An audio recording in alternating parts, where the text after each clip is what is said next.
Good evening, welcome to Washington. I'm Brett Baer. When it comes to climate change, it appears we will not always have Paris. President Trump announced a short time ago the U.S. will withdraw from the agreement signed on to by President Obama. The move crosses off another item from candidate Donald Trump's campaign to-do list. And while the move has its supporters on Capitol Hill, in small business, in big business, in the states most affected, it has also enraged a cross-section of other leaders in politics, business, even religion. We start off with Chief White House correspondent John Roberts on the North Lawn tonight. Good evening, John. Brett, good evening to you. President Trump today slammed the Paris Climate Accord as a bad deal for America, one that would give other countries an economic advantage over the United States, something he said as president he will not stand for.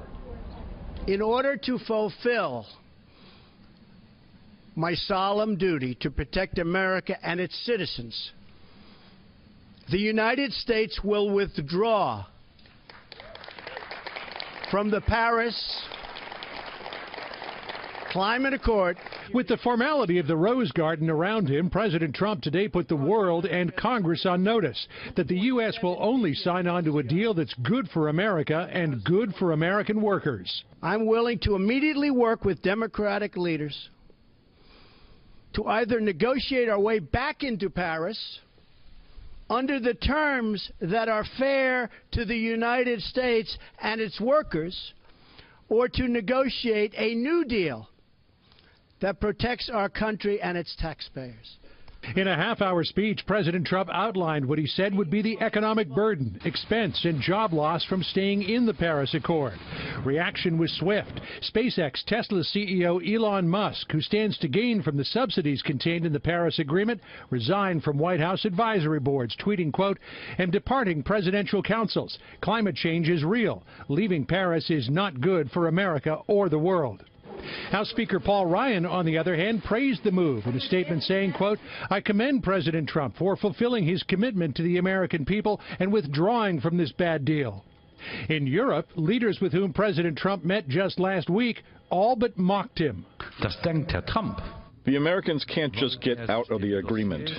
Mr. Trump thinks that because he does not get close enough to the dossiers to comprehensively understand them. Among the nations urging President Trump not to abandon the accord, Russia.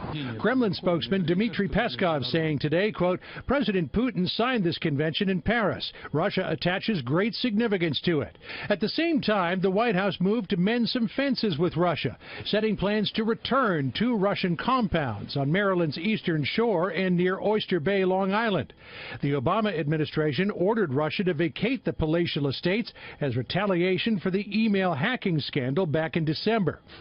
And for the first time today, Russian President Vladimir Putin acknowledged that Russian hackers, whom Putin described as, quote, patriots, may have tried to influence the U.S. election in Donald Trump's favor, though he insisted there was no official government involvement. If they are patriots, they start to contribute their opinions in order to fight against those who speak ill about Russia.